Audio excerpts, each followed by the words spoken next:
Hi everyone, in today's quick video, I want to show you how to change your voicemail on your iPhone.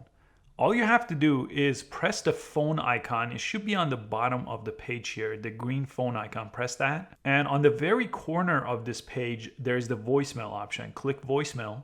And the greeting option is the word greeting in blue right on the top. Press that. And this brings up this page where it's going to retrieve your current voicemail message. And right now it's set to custom.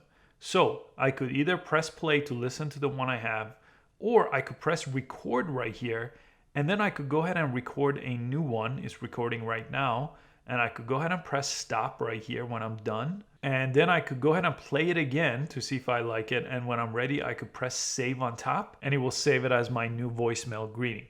Now all I have to do is borrow someone's phone, call my own phone number to listen to that greeting if I want to hear it from a different phone, or I could press play here to make sure it sounds good. This is what other people will hear too. And it's that simple to change your voicemail on your iPhone. I hope you found this useful. Please give it a thumbs up, and I'll see you next time.